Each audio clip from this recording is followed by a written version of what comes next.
Ladies and gentlemen, welcome back to the Big Four podcast. We have a big episode here today, so let's get right into things with Michigan's blowout win over Wisconsin, 38-13. Is Michigan the team to beat in the Big Ten? All right, first of all, I want to say something before we start here. I saw something today. This is for Alex especially. Out of 130 possible schedules in the FBS, UCF ranks 115th. Just want to put that out there. But if you look at common opponents that they've played, what? Excuse me? Notre Dame only beat Pitt by 5, and they beat them by like 30, by like 33. Right. You cannot do that. And they had 8-4 North Carolina cancel on them. You can't blame that on them. They're going to win out. I expect that might be my hot take today. I don't know. North Carolina winning out. All right. Let's stay on topic. No, Michigan is not the team to beat the Big Ten.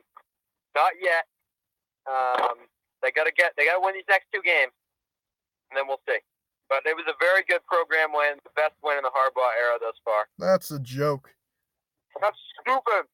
Well, I mean, there's not much to pick from, so, I mean... I was telling you earlier, that's like, if Nebraska wins next week, that's like saying that's the best win in the Scott Frost era.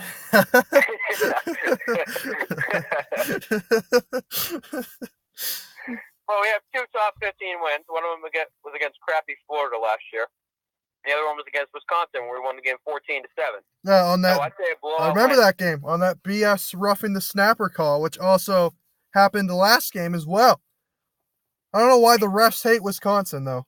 Okay, you can talk about the refs hating teams. I can go on. How do you call roughing the snapper call? I've never heard of that in my life. They did. Roughing the snapper, he's a blocker.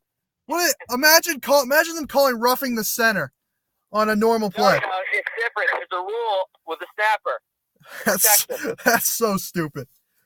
Well, you can bring that up with the NCAA. Okay, then.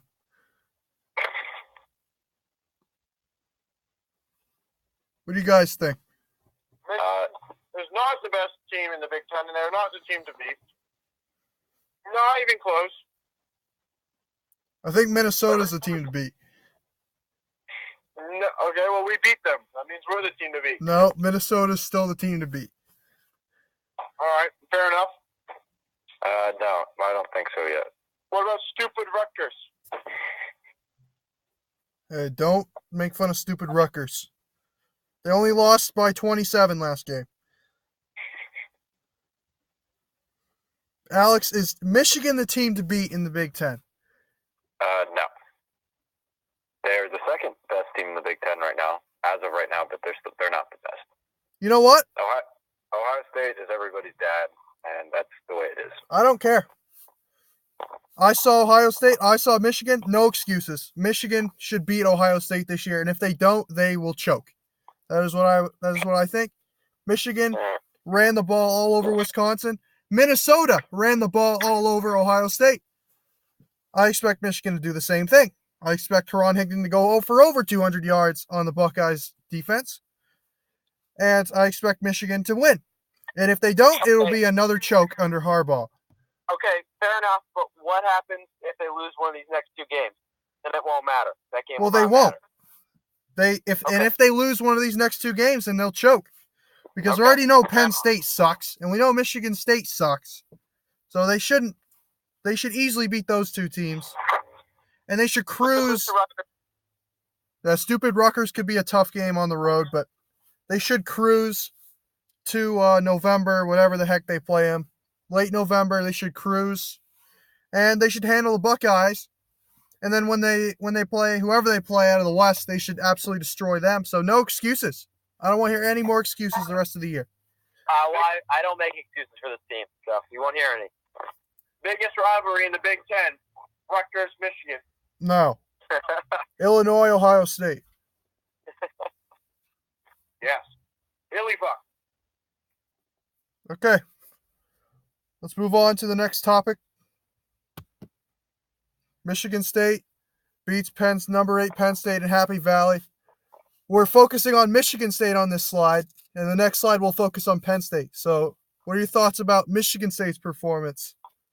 Well, I just like to come out and say I told you so, and I told everybody this was gonna happen. You finally picked one upset. Well, it Not only took even that. it only took James Franklin to hang himself publicly for this to happen. This is what I said last week. Both Mike, Alex, and Luke, all of you said Michigan State was done, and I said they'll be fine, they'll turn it around, and they've turned it around. They went into Happy Valley, a very difficult place to play. They have the stripes in full force, and they just dominated in that game. They had a late touchdown. That's what you see Okay, let's calm MSU down. Football. So I mean, it was a very good side for them, and we'll see what happens this week. This week's their season because all they care about is beating Michigan. Because that's absurd in the first place. The only thing they care about is beating Michigan. They could go 1-11. That's not Michigan. true. It would be a great That's season. that's absurd. No, that's what you guys would say. No, there's more than that. There's more to it than that, but that is about 75% of our season. I was actually pretty impressed considering half their team was missing, or hurt, I should say. No, but dude, Felton Davis is for real, though. I will say that. Considering a couple of plays before he got banged up and was down for a while, and then comes back, scores a game-winning touchdown. An impressive win, I'll say that. Luke, what are your thoughts on little brother's performance, or on your son's performance? Well, I didn't watch the game because I don't like watching third and fourth place teams play each other. I'm not talking about the Big Ten. I'm just talking about the Big Ten East, that is. So, game doesn't matter to me. Michigan State's our least favorite son anyway. Second least. Penn State and Michigan State are our two least favorite sons. Oh yeah, you like Michigan? What's Rutgers then? You big Michigan fan?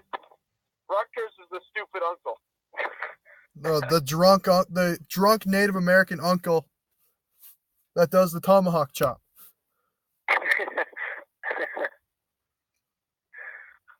I'll tell you, I don't know how D'Antonio did it. I have no idea. This ranks up with the 2015 Ohio State win when they had two backup quarterbacks who proceeded to go 3-9 the year after. It's just ridiculous. Somehow went into Buckeye Stadium, whatever you call it, and won. I don't know how that happened. There was a 0% chance we were going to win that game, and there's a 0% chance we were going to win this game. I don't know what the heck happened. How did you not see it? They match up so well. No, they don't. Yes, they do. How did you not see it? Well, because I saw a team that gave up against Northwestern. They were done with 6 minutes left in the Northwestern game. Body language was awful. They were great in this game. The defense really stepped up. Match up. They only allowed two big plays, which were the two Miles Sanders runs, and those are both Joe Bacci's fault. But besides that, the defense played very well. I'll talk about Penn State's play calling later because it was atrocious. But I will give Michigan State's coaches credit because obviously they couldn't run the ball up the middle at all, but they switched to a zone blocking scheme, so they were able to get 3 or 4 yards of carry. In a game like this, that matters a lot because instead of 3rd and 9, you're getting 3rd and 5. And Brian Lewerke, who was just awful in the first half, he couldn't complete a pass. Was good in the second half, great in the fourth quarter. And I got to applaud Mark D'Antonio. He's a conservative coach.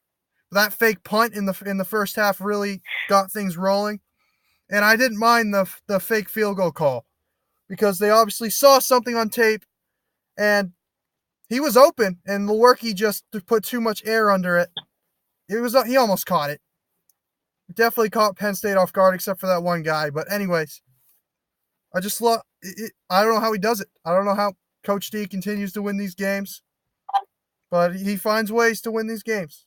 I don't know how he does it because we were running out our 6th and 7th string